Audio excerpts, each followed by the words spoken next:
So this is video 2 of 3 on does God condone slavery in Scripture and in the Old Testament? It certainly seems that he does.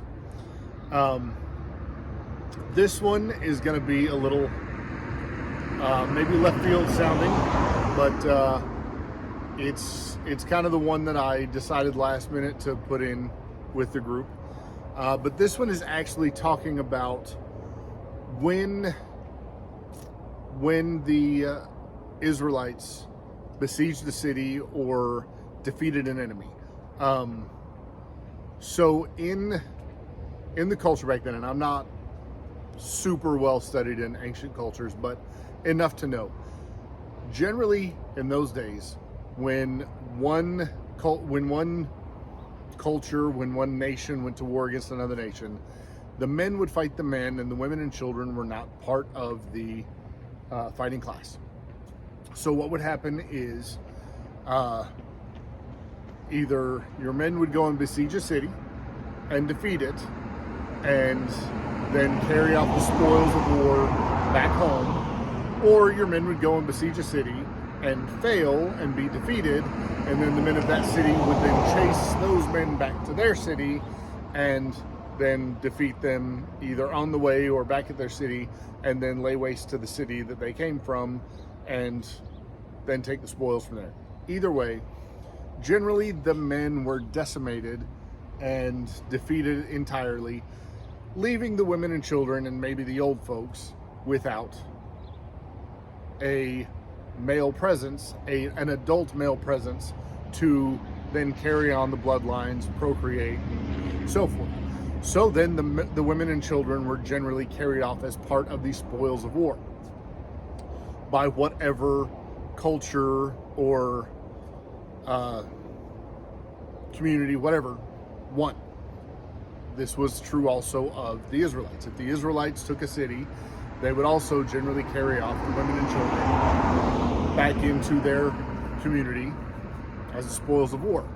Now you can read about what they were directed to do by God in Deuteronomy 20 and 21. But I'm going to give you a little spoiler because that's what I do. When they carried these women and children back, they were given directives by God. If a man wished to take a woman that was carried back into their culture as a spoil of war, he was not allowed to take her as a slave. He was directed to give her time to mourn, so he couldn't just go grab her and bring her into his house and make her. He had to give her time to mourn, and then he was to take her as a wife. Not as a slave, not as a prostitute, or as whatever else you can think of, but he was to take her as a wife.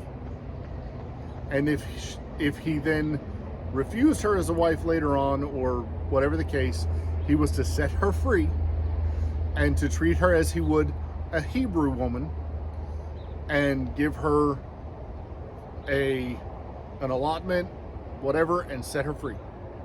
Just like if she was one of the Hebrew women born in the bloodlines and whatever. So she was not to be treated as a slave or a servant or an outsider. She was to be treated as if she was one of them from the time he took her as a wife to the time that she was divorced and let go.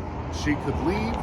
She could stay as a divorced woman, which in no culture did they really have a voice or a place, but she was given as much rights as anyone else in that culture would have been. The children were brought in and raised, and I actually don't know a whole lot about what happened with the children. There's not a lot there to be told, but they were brought in. If a woman had children and she was taken as a wife, they were raised in the house, and there was rules as to how they were treated that God put in place that were different from any other culture at that time. it was very different to the world outside of the Hebrew community, the way that they were told to treat the people that they brought in from the cultures they defeated. It was very different. It really wasn't a slavery thing at all. It doesn't sound like to me the way I read it, but that's something else that I've heard people say. Well, people defeated the men and they carried them off as slaves. Well, that's not really true. Not the way that it reads in print. And people also say that as if it's a different thing and a unique thing to the Hebrews. That's just the way the world was.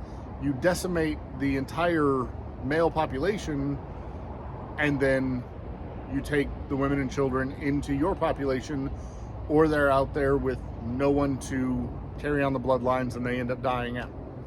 That's how the world worked back then, across the board. It wasn't strictly the Israelites. It wasn't strictly God saying that.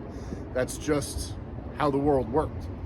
And so God said, yes, take them in and make them a home. Don't take them in and make them slaves. Take them in and make them a home.